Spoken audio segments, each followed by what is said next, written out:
500 سال کی عبادت اور ایک کٹورا پانی کا۔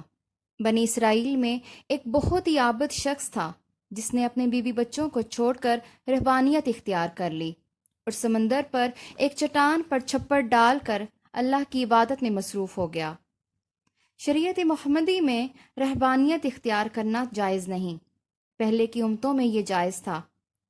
اللہ تعالیٰ نے اس کے کھانے پینے کے لیے اس کے لیے یہ انتظام کر دیا کہ وہاں میٹھے پانی کا چشمہ نکل آیا جس سے اس کو پانی ملنے لگا۔ وہیں انار کا ایک درخت بھی وہاں اگا دیا جس سے بڑے بڑے انار اس کو ملنے لگے۔ وہ روزانہ ایک انار کھاتا اور ایک گلاس پانی پی لیتا اور سارا دن اور ساری رات عبادت میں مصروف رہتا۔ اس شخص نے 500 سال کا عرصہ اسی طرح گزار دیا۔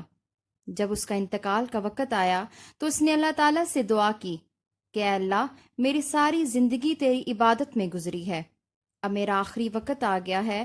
میری خواہش ہے کہ جب مجھے موت آئے تو میں سجدے کی حالت میں مروں اور میرا جسم تو تا قیامت تک محفوظ کر لے، تاکہ جب میں قیامت کے دن اٹھایا جاؤں تو سجدے کی حالت میں اٹھوں۔ اللہ رب العزت نے اس کی دعا قبول کر لی اور سجدے کی حالت میں اس کا انتقال ہوا۔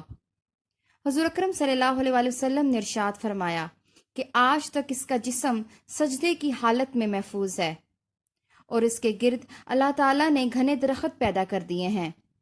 لوگ اس جگہ جاتے ہوئے گھبراتے ہیں، لوگوں کی رسائی اس جگہ تک ہو جاتی تو وہ مقام پوجا پاٹ کا مرکز بن جاتا۔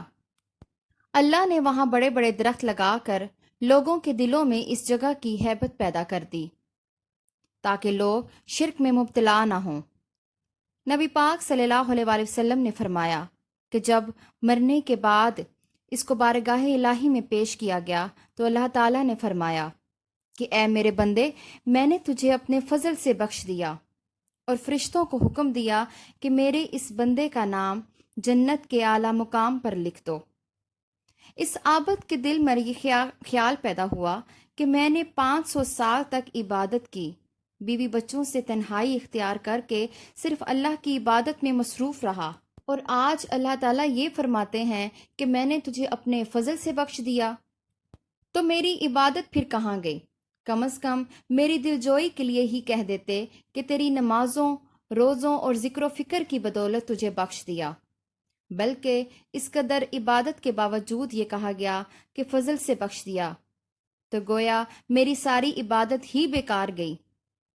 اللہ رب العزت جو دلوں میں پیدا ہونے والے خیالات کو بھی جانتا ہے، اس نے فرشتوں کو حکم دیا کہ بجائے اس کو جنت کی طرف لے جانے کے اسے جہنم کی طرف لے جاؤ، لیکن اسے جہنم میں داخل مت کرنا، بلکہ جہنم سے 500 میل کے فاصلے پر اس کو رکھو، جہاں پر اس کو جہنم کی آگ کی تپش شدت کے ساتھ محسوس ہو۔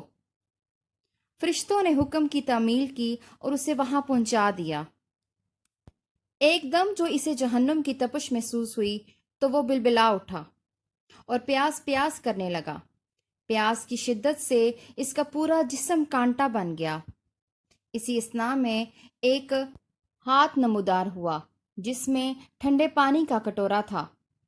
یہ عابد دوڑا اور کہنے لگا کہ مجھے پانی پلا دو، پیاس کی شدت نے تو مجھے بے حال کر دیا ہے، اور ساتھ ہی وہ ہاتھ پیچھے ہٹ گیا، اور آواز آئی کہ یہ پانی مل جائے گا لیکن اس کی قیمت ادا کرنی پڑے گی، اور اس کی قیمت تمہاری 500 سال کی عبادت ہے۔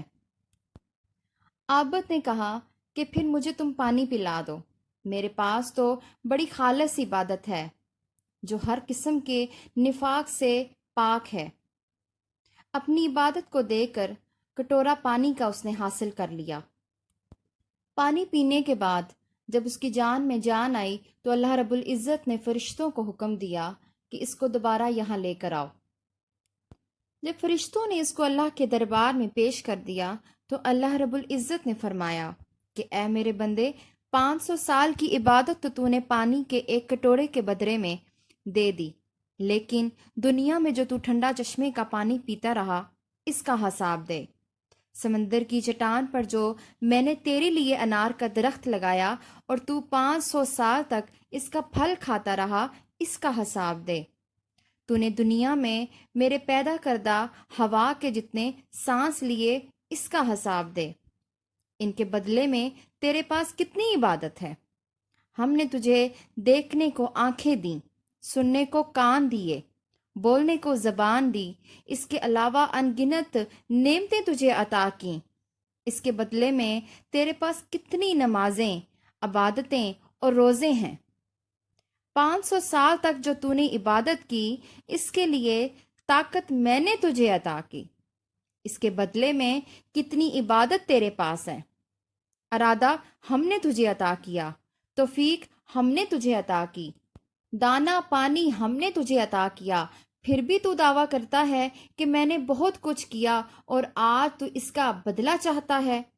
تو نے جو کچھ کیا ہماری مہربانی سے کیا، تو نے اپنی طرف سے کیا کیا؟ اگر کچھ ہے تو تو پیش کر۔ یہ سن کر اب عابد بہت لرز گیا اور کہنے لگا کہ یا اللہ، بے شک نجات آپ کے فضل ہی سے ہے، اور یہ کسی کے عمل سے نہیں ہوتی۔ عمل کی تو یہ قدر و قیمت ہے کہ 500 سال عبادت کرے اور بس ایک کٹورا پانی کا ملے۔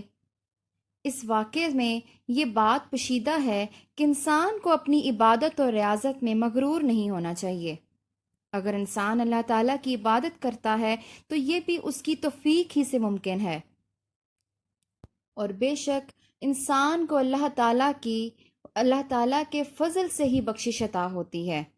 ہمیں تو یہ دعا کرنی چاہیے کہ اللہ تعالیٰ ہماری ٹوٹی پھوٹی عبادتوں کو بھی اپنی بارگاہ میں قبول فرما لے۔ اگر ہم عبادت کرتے ہیں تو اپنی بہتری کے لیے کرتے ہیں، اللہ تعالیٰ کو تو ہماری عبادت کی ضرورت نہیں ہے۔ اللہ تعالیٰ ہمیں سب کو اس پر عمل کرنے کی توفیق عطا فرمائے۔ اگر آپ کو یہ ویڈیو اچھی لگے تو آپ اس چینل کو سبسکرائب کریں اور دوستوں کے ساتھ شیئر کریں۔